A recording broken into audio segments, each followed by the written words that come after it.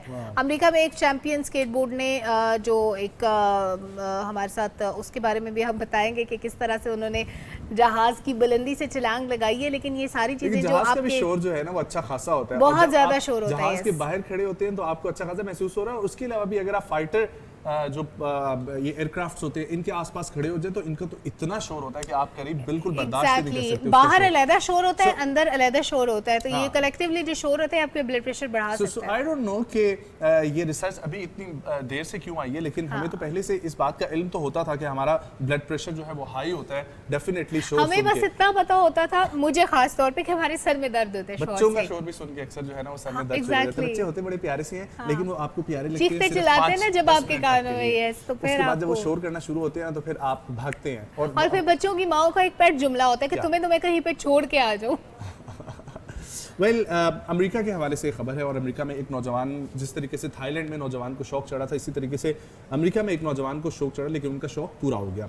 وہ جی skate champion ہے اور اسکیٹ بورڈ سے انہوں نے 9000 فٹ سے زائد کی بلندی پر جا کر ایک ہوائی جہاز سے کرتب دکھایا ہے. اور جب انہوں نے یہ کرتب دکھایا اس کے بعد انہیں Guinness book of world record میں شامل کر دیا گیا. امریکی ریاست کیلیفورنیا سے ان کا تعلق ہے اور لیٹیشیا بفونی C-130 طیارے پر یہ گئے اور 9022 فٹ کی بلندی سے آپ لوگ دیکھ سکتے ہیں وہاں سے انہوں نے پیراشوٹ باندھ کر اور جہاز کے پیچھے خارجی راستے پر نصب باہر نکلتے پائپ پر فلپ کرتے ہوئے دکھائی دے سکتے ہیں. اور Guinness book of world record کی جانب سے لیٹیشیا بفونی کے بلند ترین مقام پر اسکیٹ بورڈ کا کرتب دکھانے کے ریکارڈ کی تصدیق بھی کر دی گئی ہے. کیا بات ہے, انہوں نے ریکارڈ بنایا. لیکن آپ کو پتہ ہے نجم کہ یہ جو پرانی گاڑیاں یا پرانے جہاز جو ہوتے ہیں ان کے انجن, ان کا سامان اور اٹ سیلف ان کا جو اسٹرکچر ہوتا ہے وہ کتنا قیمتی ہوتا ہے. اور جو لوگ اینٹیک کے شوقین ہوتے ہیں وہ ان چیزوں کو بڑا مہنگے داموں خریدتے ہیں, پھر سنبھال کے رکھتے ہیں. تو برطانیہ میں اب ایک نایاب گاڑی موجود ہے جس میں جنگ عظیم دوم کے ایک ہوائی جہاز کا انجن لگا ہوا ہے, اور اس گاڑی کا نام دی بیسٹ ہے, جس پر برطانوی انجینئر پال جیمسن نے ٹینک کا انجن لگانے کی کوشش کی اور اس میں بعض مشکلات میں بھی وہ پڑے اور انہوں نے 1972 میں رولز رائس کا مرلن V12 انجن نصب کیا. یہ انجن دوسری عالمی جنگ کے طیاروں میں استعمال ہوا تھا, لیکن اس کے لیے گاڑی کا ڈھانچہ مکمل طور پہ تبدیل کرنا پڑا اور اس کے لیے فعال فائبر گلاس کی مدد سے نئے سرے سے گاڑی کا بیرونی خول تیار کیا. اور پھر 1977 میں اسے Guinness book of world record نے دنیا کی سب سے طاقتور گاڑی کی سند بھی دی. دعویٰ کیا گیا تھا یہ 418 کلومیٹر فی گھنٹہ کی رفتار حاصل کرتی ہے, لیکن اس کا عملی مظاہرہ نہیں کیا گیا تھا. میرے خیال میں اس کا نام دی بیسٹ ہونا چاہیے, بٹ اس کا نام ہے دی بیسٹ. اور یہ جو رولز رائس کی ہم بات کر رہے تھے اس کے لیے مجھے یلو کلر کی نظر آ رہی تھی, اور مجھے ایک بڑا انٹرسٹنگ واقعہ یاد آیا ہے. اگر یہ ہماری بات لمبی نہ ہو جائے, رولز رائس کے لیے نواب آف بہاولپور کا ایک بڑا مشہور واقعہ ہے کہ وہ ایک دفعہ گئے رولز رائس خریدنے کے لیے. اس وقت وہ اپنے اصلی گیٹ اپ میں نہیں تھے, ان لوگوں نے نہیں پہچانا.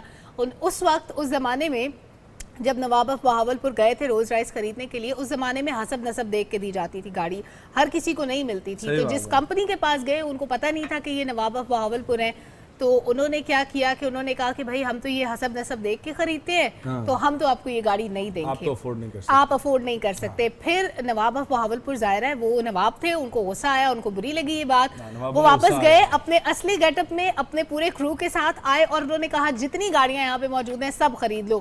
وہ منگوائیں, ان کے ساتھ جھاڑو بندوا کے, اور وہ انہوں نے گھمانے شروع کیے. اور جب یہ بات کمپنی تک پہنچی انہوں نے باقاعدہ معافی مانگی تاکہ ان کی کمپنی کی بدنامی نہ ہو, ان کی پرائسز نیچے نہ آئے. آئی ڈونٹ نو یہ واقعہ کتنی حد تک سچا ہے کتنی حد تک نہیں سچ اس میں, لیکن مجھے یہ کہانی سننے کو ملی. آئی ایم شیور کہ بہت حد تک اس میں صداقت ہو. اور اگر آپ لوگوں نے وہ رولز رائس دیکھنی ہے جو نواب آف بہاولپور استعمال کرتے تھے تو آپ لوگ جا کر دیکھ سکتے ہیں لاہور کے ایک نجی ہوٹل میں, وہاں پر کھڑی ہوئی ہے, اور اکثر لوگ اس کے ساتھ تصویریں بھی اتاروانے کے لیے جاتے ہیں. اور یہ وہ ایک رولز رائس ہے جو انہوں نے رکھی ہوگی, باقی تو پھر انہوں نے پتہ نہیں بیچ دے رہے تھے. اب یہ ان سے ہم جا کے پوچھیں گے کہ وہ کہاں پر ہے, ہاں وہ کہاں پہ, اور پھر ہم آپ لوگوں کو بتائیں گے.